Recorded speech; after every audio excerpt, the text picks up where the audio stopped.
Thank you, Lee Wallace, Missy, the rest of the select group for inviting me today. I really appreciate how you all as a company are just finding ways to stand for DE&I, bring it as a part of the conversation. I just think that's such a great thing for business as a whole. So thanks for having me. So my name is Lindsay. My background is largely in the space of in terms of diversity, neurodiversity, and focusing on individuals with intellectual and developmental disabilities.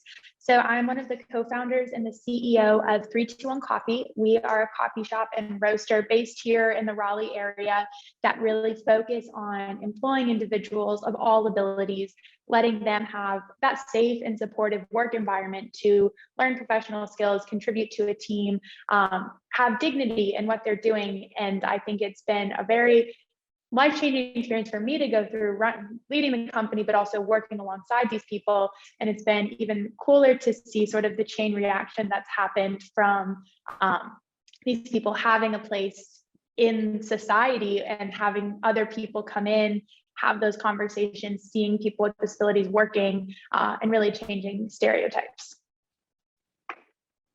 I love that.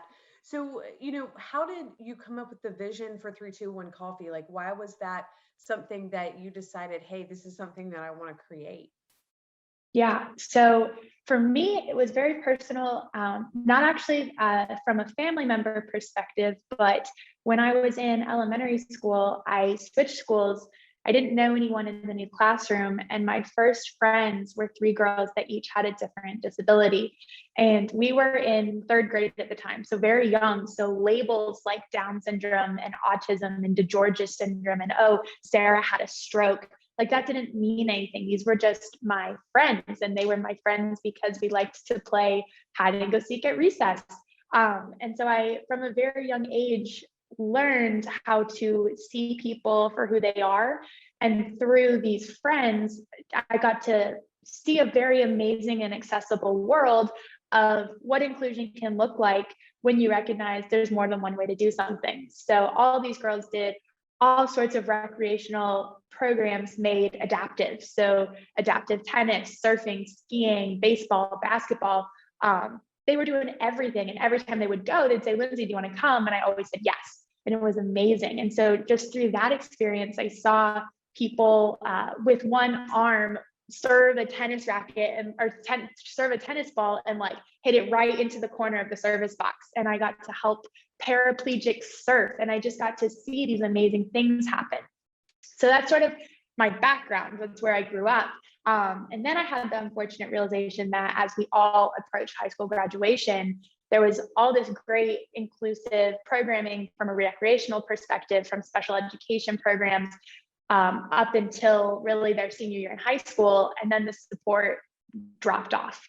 80% of adults with disabilities are unemployed. And then when I talk to some of these people and you hear the stories of those who are getting jobs, they're sometimes then stuck cleaning the bathrooms or folding napkins or doing dishes when they're clearly capable of a lot more. And so that experience was really the catalyst for me. And what inspired me to want to start 321 Coffee was to create that place for my friends to have a job that was significant and meaningful, but also to showcase to other people all that these individuals can bring to a team in the workforce, but also to society.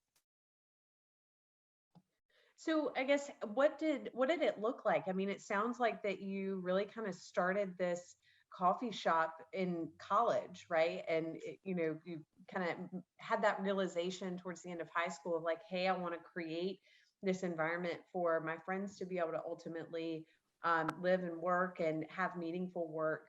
And then you mentioned earlier that you just graduated. So what have the last 4 years looked like for balancing, 321 Coffee and being a student? Yeah, definitely. So yes, we started my freshman year in college. I basically got to campus. I had this idea. I was like, this would be so cool. Truthfully, I was a pretty overambitious freshman. I was like, yeah, starting a coffee shop, no big deal. Like, what a fun side project. Quickly sort of recognized, all right, we're probably not ready to sign a lease for 10 years in downtown Raleigh. Oh, we can't even really afford an espresso machine. So we figured out what we were capable of. So where we were 4 years ago, looks a lot different than where we are now. And it was very just college bootstrapped. So we started with renting folding tables from the student union.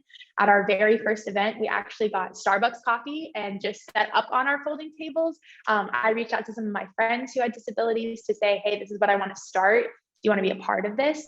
And we took this setup to anywhere that would let us. We even offered to serve coffee for free. I always say that luckily people really like free coffee, so we were busy. But I think that that was such an important place for us to begin, because even though it wasn't at the time creating regular jobs for people, it was something, and it was something that was already getting these adults with disabilities involved, and it was putting this mission, it was showcasing the mission at different events. And we would come out of a lot of these events with somebody saying, hey, love this. Will you come to my event, my wedding, my golf tournament, my corporate office? And like I said, we were taking anything. So we said, yes, yes, yes. And we fortunately grew a big community of support around what we were doing. And it was amazing to see people really offering whatever they could. So it was real estate agents saying, hey, when you get to the point in your business, when you want to start looking for space, like, I would love to help you. We had artists saying, if you ever want a mural painted, please let me know. I would love to do something that really highlights inclusion. We had business owners offering mentorship on financial guidance and modeling and such. And it was beautiful to see, and it still happens today, people coming together because they recognize the larger picture of what we're trying to do. And they recognize how they can bring a piece to the puzzle that's going to help us take a step forward. That's incredible. Well, I know we could sit here all day and talk about 321 Coffee, and I'm sure we've got some more questions as it relates to 321. But I want to shift gears a little bit in recognition of Disability Awareness Month and talk about what neurodiverse and individuals with IDD, what that means. So if you would just educate us a little bit kind of on what IDD is, neurodiverse, the term neurodivergent, a little bit on what each of those means.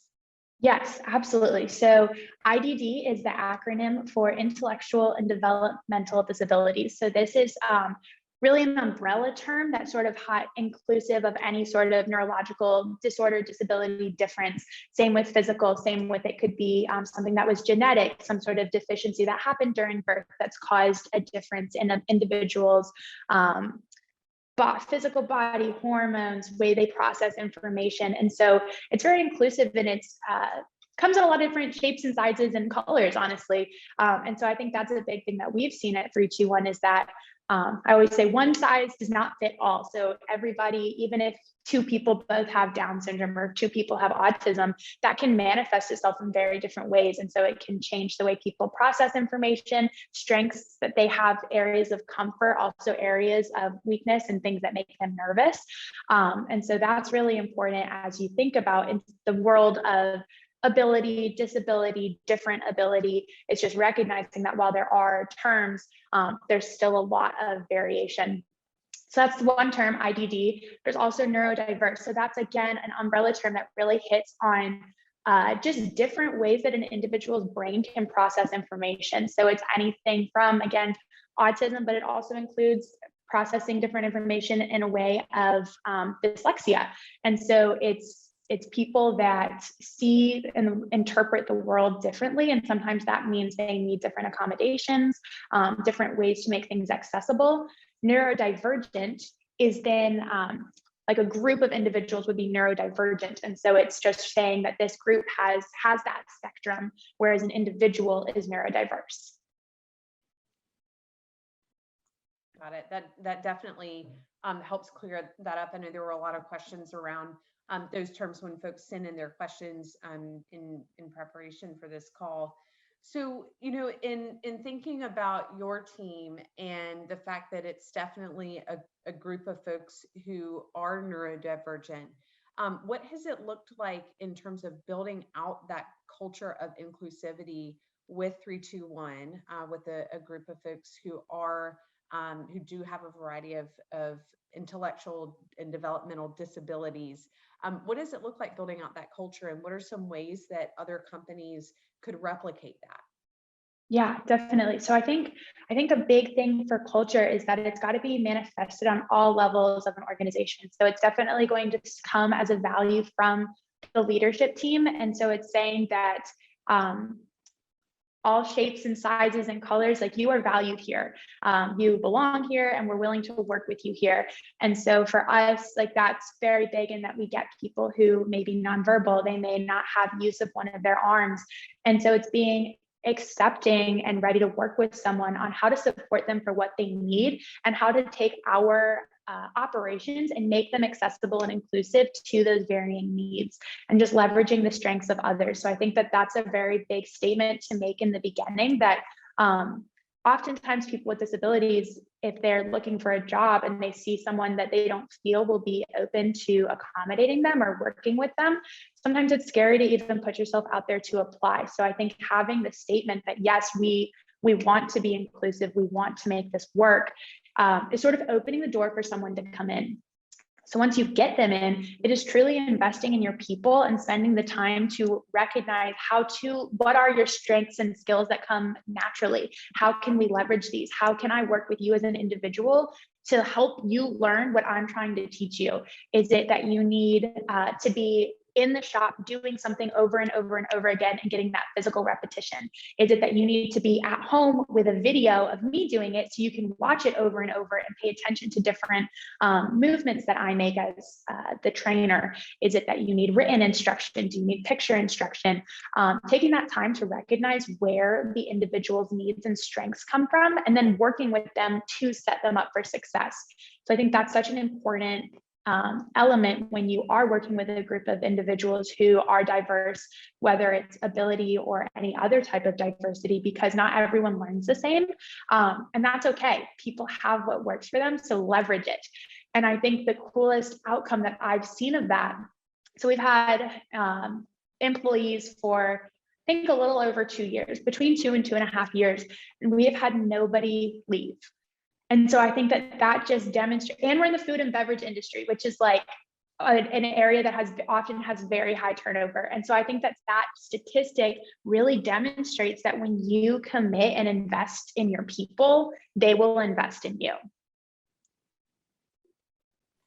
So you bring up an interesting point that I also want to explore around, creating that culture and kind of, making other folks feel that culture even before they apply. So it even goes back to the job description or the website, or how the company culture is portrayed. So what are some ways that we can make job descriptions, applications, websites, anything like that more inclusive, to make folks with IDD feel that they would be welcome in a space? Yeah, absolutely. So my biggest piece of, or a big starting point, is looking at your website and looking at representation. And so that comes from images of your employees. Are there individuals of varying ages, race, ethnicity, gender, ability? Some abilities and disabilities you can see, someone in a wheelchair, someone with different braces and support. Sometimes it's in people have a disability or a neurodiverse or neurodivergent who it's invisible. And so making sure that you are showcasing yourself as that inclusive place, that will attract more people who are inclusive because they see that they could have a space there. But in addition to just like the visual representation, I think it's also finding more ways to really walk the walk. So looking through your supply chain, where are you partnering with other companies that may be minority owned or have a diverse supplier? Are you looking at being ethical with your own supply chain? If you've got cups in your break room, are they compostable or are they as cheap as you can find them? So different things that you can do to demonstrate that you're really walking the walk, even on those everyday spaces, I think is even more important than by having the post that's like, oh, we just donated X amount of money to this great nonprofit. All right, we checked the box, see you next year. Like, you need to have something that you can hang your hat on of how you're finding ways to do this on an everyday basis. And I think that that comes again from your leadership team, from somebody who has, like, if you're a company where you have a chief diversity officer, but it's also coming from the people that have everyday decision-making authority, the person who's planning the parties, the person who's hiring, the person who's working with suppliers and vendors, finding different ways to, in all levels of the company, align yourself with initiatives that really do champion DE&I. Then Lee Wallace, talking about your question on job descriptions, I think a big thing is inclusive language. Putting your own personal pronouns, if that's something you're comfortable with, in your email signature, and if you are representing the company. It would be using language. There's some pretty good technology out there called gender decoders that interpret the actual word choice, and they give a score as to whether it leans more masculine or feminine, which is something that I actually just recently learned about in my own, in a training I was attending as a participant. And it was talking about how certain verbs are more masculine and can be off-putting to somebody who is feminine or does not associate with masculinity. And it makes them less inclined to feel like they are eligible to apply for that. The same could happen on the flip side. And so making sure that you are really projecting yourself as sort of that neutral space where anyone could apply for. Another tip I would have is to look at those, in a job description, minimum qualifications and preferred skills, and really thinking to yourself, what are these minimum requirements that I'm asking for, and what is the preferred? Because there's sometimes things that, you think is a baseline, but is it really, do you really need that? Or is that something that you could train somebody on once you have them in? So it's really not just that they come already having that threshold, but is it more that they're open to learning and open to hitting that threshold?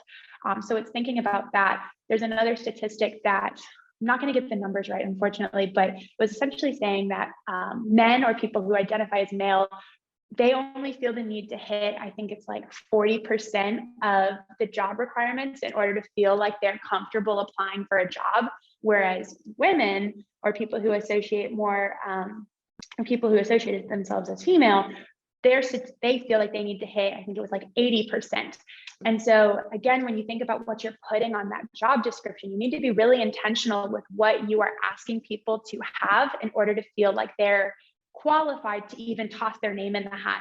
Because truthfully, it's a lot of work to apply for jobs. And sometimes if people are like, I don't think I'm eligible, and I don't think they're going to be willing to work with me because of XYZ, they might not even toss their name in. And then you're excluding a group of people that could be a great fit. So you mentioned supplier diversity, and the importance of making sure that we're finding different ways to work with vendors, and aligning ourselves with other vendors who may align themselves closely with an initiative that we'd like to support. So talk to us a little bit more on, I guess, the business importance of supplier diversity, and then also just how you feel that having a diverse company culture really supports your key business initiatives.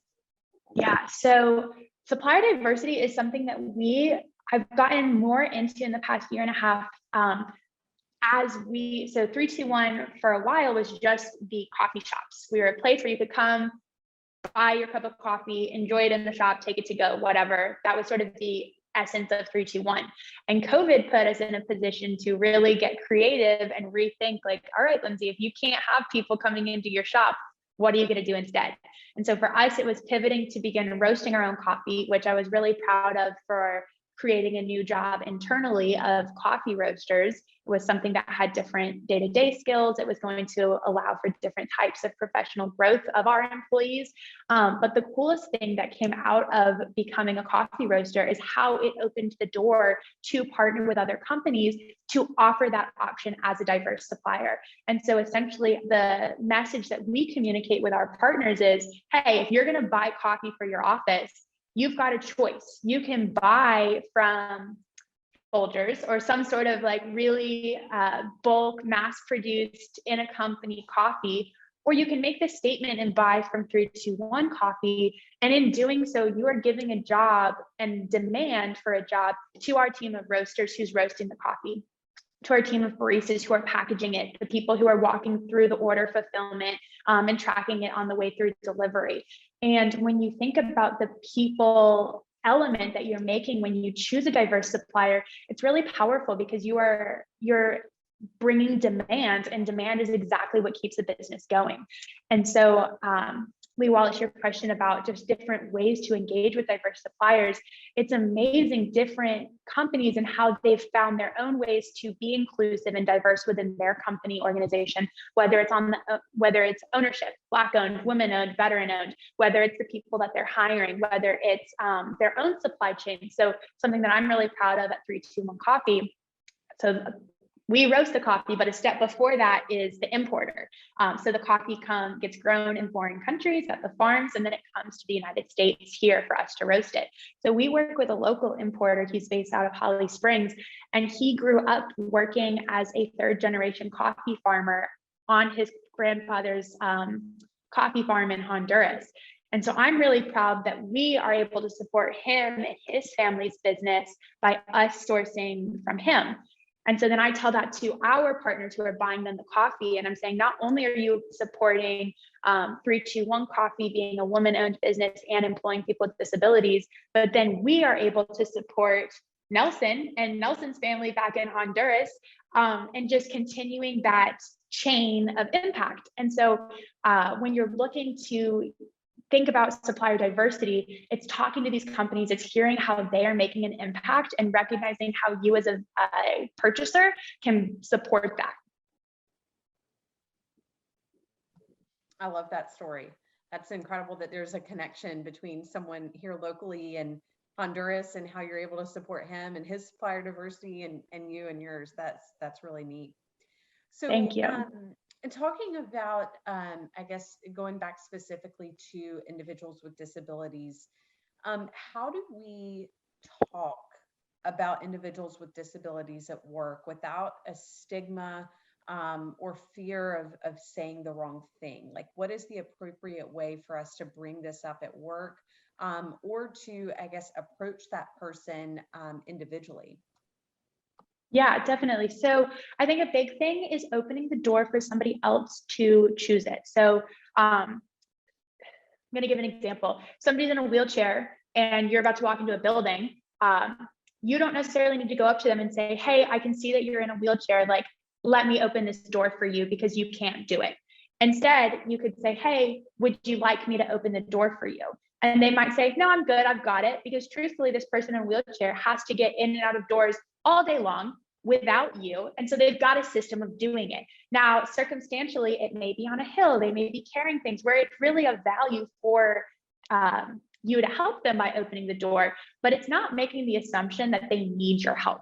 And so I think to bring it to a conversation in a workforce, I think it's making a statement, hey, if anybody needs additional accessibilities needs or wants to talk about various abilities that they have and how we can better support them, it's opening that door for someone to raise their hand and say, hey, yes, I'm dyslexic. I really struggle with the small spreadsheets. You think we could make the text, pump up the text a little bit so that I can more easily sort through the information?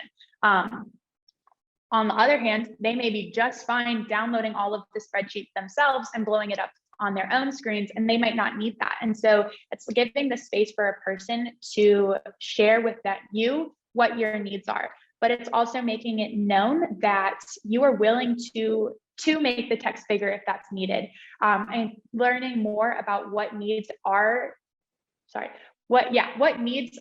needed in your company and making sure that you're working towards filling that. So another area of accessibility and inclusion that I recently learned about was in the digital space of technology and websites for people who are blind or low vision.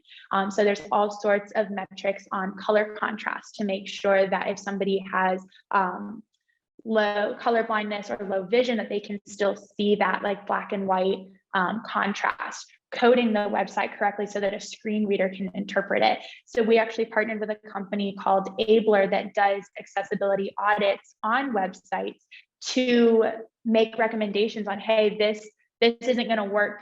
Like, they even have a video of somebody who is blind using your website to show this is not, you might have it reading this way, but it's not being interpreted as somebody who is blind correctly, incorporating alt text. And so it's learning about what different areas of your business might you have good intentions, but it's missing the mark. And then it's taking those steps to be inclusive where you can, and then making sure you're listening when somebody else brings up a point, as well to take it one step further. That's incredible. So Abler, I guess, is it a company that you can like upload your website into, or is it an outside agency that you would hire to, I guess, scan it and tell you where to make adjustments? Yeah, it's a fantastic company. So they're a growing team. So you work with them, you get a team of people from Abler, and you just give them your URL, and they work through all of the different pages. They take their own audit, then they also have somebody who is blind work through it, to see even more where some difficulty, like sticking points are. And then they give you a whole spreadsheet on different text, fonts, sizes, making sure tables are coded correctly, alt text, color, contrast. It's very specific, tangible feedback for you to then take back, work through the changes, and they're there for you to support as well as you're making those changes to make sure that you're making them in the right way. Excellent, excellent. I guess on the topic of communication, how do you recommend, and are there, I guess, specific or different ways that we should be communicating with someone who identifies as an individual with IDD or is neurodiverse? Yeah, so I think the biggest thing is the people first language. So in the same way that you would never say like, oh, that fat person, right? Like that's very rude. You wouldn't want to say, that autistic person, that handicapped person. You would want to keep the person first. Person with Down syndrome, person with autism, person who is neurodiverse, because that's putting the emphasis on the fact that they are a person, they are a human, and one characteristic of them is that they are neurodiverse. It's a characteristic that they're in a wheelchair, just like it's a characteristic that I have brown hair. I love that. That was something that even you helped me with when we were putting the webinar together, was you helped me understand the people first language. So I loved that comparison and analogy. I guess looking back at 321 and the success that you've experienced there, what impact would you say that 321 has had on the community? Great question. So I think I sort of touched on this earlier. I think the coolest thing that I've seen from 321, which I could have thought about it in the beginning, but I don't think I set out to do this, is the impact that it's made when thinking about the chain reaction. And so I'm really proud that 321 is a place, a coffee shop is a setting where people come to spend time. They meet friends, they bring their computer and do some work. They look for a delicious cup of coffee, a great product.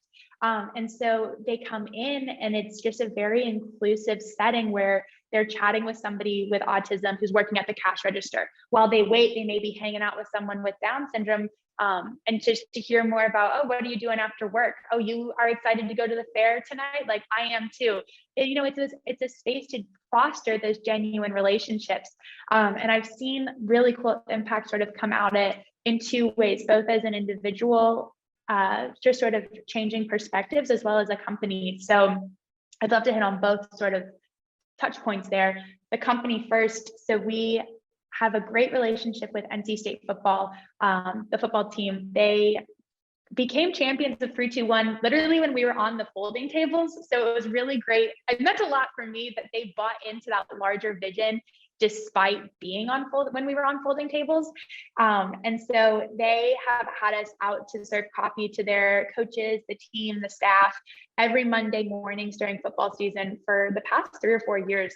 And one of the baristas that would go week after week, his name is Sam. He's probably the best success story that has come out of 321. First of all, he's like a huge NC State football team or NC State football fan. So the fact that he's there every day with like the coaches and the players, he's on cloud 9. But they have also just completely embraced Sam as one of their friends, and he gets invited to Monday night team dinners. He gets offered sideline passes to football games. They've recognized what value Sam brings to their company and their culture. Even people who don't drink coffee, they will come for the full hour that we're there just to hang out with Sam. And so what was really cool about this is that actually last year, Sam got offered a job to join their food service team, which is exactly the type of impact and chain reaction that we're looking at starting. And so I think it's amazing to see like that story come and transpire, because it's exactly what we're trying to do. So that was really cool impact on the community. The other is just an individual story that I got to oversee one day. I was working in the shop. We have a barista, Cameron is her name. If anyone ever comes in or has come in and gotten to meet Cameron, you're in for a treat. She is such a gem. And she loves talking to people and she loves questions. So questions everything from like, what color is your car? What's your car's name? To who's your cartoon crush? Like she's got questions are ready to rapid fire at you. And one time she was chatting with somebody and she said, I have autism, what's your disability? And you could tell the person who was standing there, like her face just sort of looked stunned, like, oh my gosh, what do I say here? But what happened next, what was fairly cool, the customer sort of took a deep breath and said, I'm not very good at math. And Cameron said, oh, I love math. I can help you with math. Like my parents got married in this year. And so that means they've been married for this long. And like, she just starts like rolling off dates and numbers, and she's very good at math. And then the questions just continued to cartoon crush. But it was just amazing to see sort of the impact that Cameron had on that one customer of coming into the shop and chatting with somebody who really made herself vulnerable in the process and got to know each other deeper than just saying, oh, like, how's the weather outside? What are you having for dinner? It's very surface level questions, but really getting to know someone. And I think that's such a great lesson that I took away personally from Cameron in that conversation. That's great. I love hearing the success stories of Sam and Cameron.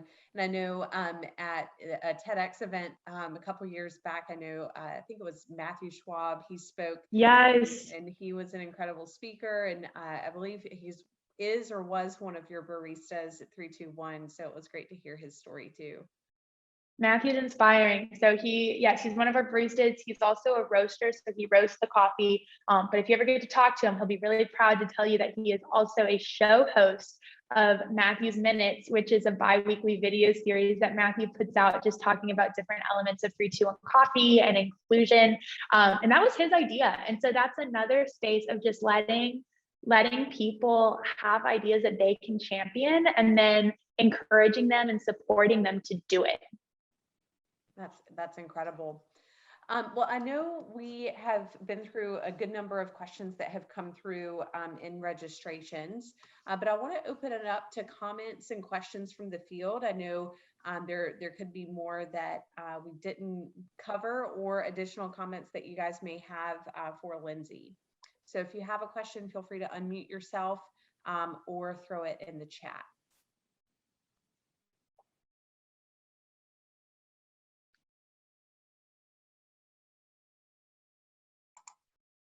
I want to hear Lindsay's car name or cartoon crush. That's a great question. I actually don't know if I've ever been on the receiving end of those questions from Cameron. She knows my birthday off the top of her head. I think she helped me come up with my car name. I think she called it Freddie. Freddie, I like it. Yeah, Cameron's great.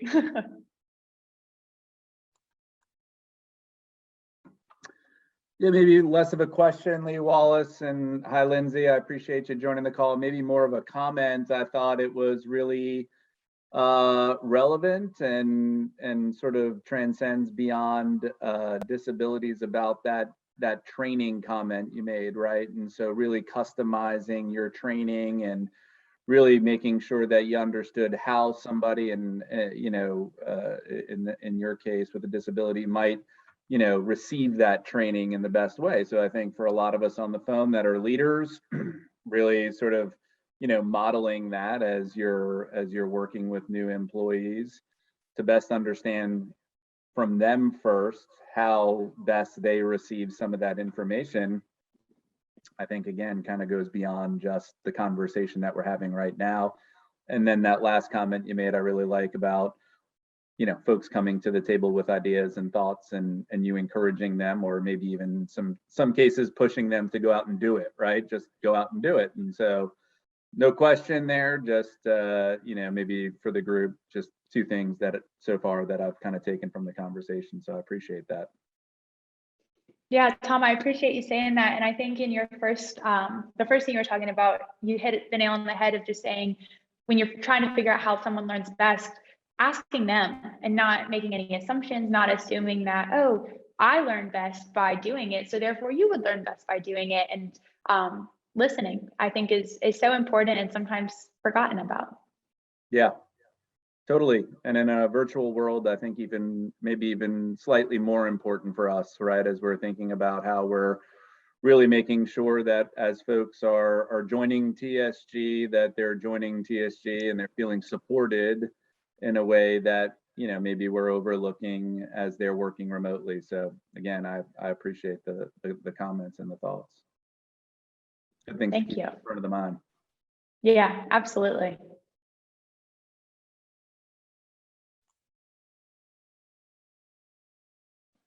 All right. Well, thank you, Tom and Missy, for your comments.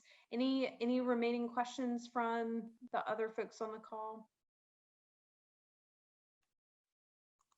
All right. Well, I would encourage those of you who are in Raleigh to check out 321 Coffee over at the Farmers Market. If anybody's going to get their pumpkins this weekend, 321 is just in the building next door on the end. Would highly encourage you to go take them, go visit them, get you some coffee, get you an espresso. Lindsay, thank you much for being with us today. I know I've got many takeaways and some different ways that we can be sure that we're building an inclusive culture at the Select Group. I appreciate it. Thank you all for the time and for incorporating this as a topic of conversation for you all. I think you're doing it the right way. Awesome. Thanks so much, guys. Y'all have a good one. Thanks all.